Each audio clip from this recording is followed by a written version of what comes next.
চূড়ান্ত হলো বাংলাদেশের আরব আমিরাত সফরের সূচি। আগামী 17 ও 19 মে আরব আমিরাতের বিপক্ষে দুইটি ম্যাচ খেলবে টাইগাররা। দুটি ম্যাচই অনুষ্ঠিত হবে শারজাহ স্টেডিয়ামে। পাকিস্তান সফরের প্রস্তুতি হিসেবেই এই ম্যাচ খেলবে শান্তর দল। চলতি বছর টাইগারদের ব্যস্ত সূচি। সবেমাত্রই শেষ হয়েছে জিম্বাবুয়ের বিপক্ষে টেস্ট সিরিজ। সাদা পোশাকের পর এবার রঙিন জার্সির ব্যস্ততা।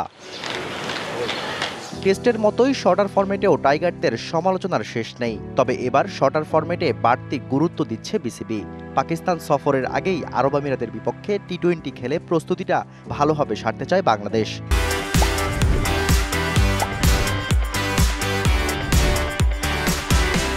সিরিজ খেলার বিষয় জানা ছিল আগে থেকেই। এবার আমিরাত সফরের সূচিও চূড়ান্ত হলো। পাকিস্তান সফরের ঠিক আগে আগামী 17 ও 19 মে আরব আমিরাতের বিপক্ষে দুটি টি-20 ম্যাচ খেলবে বাংলাদেশ। দুটি ম্যাচই হবে শারজায়, যেখানে এর আগে কখনোই টি-20 ম্যাচ জেতেনি টাইগাররা। এখন পর্যন্ত আমিরাতের বিপক্ষে 3টি টি-20 ম্যাচ খেলেছে বাংলাদেশ, জিতেছে 3টিতেই। প্রথমটি মিরপুরে 2016 এশিয়া কাপে, বাকি দুটি 2022 আরব আমিরাত সফরে। সিরিজ শুরুর সময় এখনও ঢের বাকি থাকলেও বিশ্রামের সুযোগ নেই ক্রিকেটারদের, কেননা 5 মে থেকেই শুরু হয়ে যাবে শর্টার ফরম্যাটের প্রস্তুতি ক্যাম্প।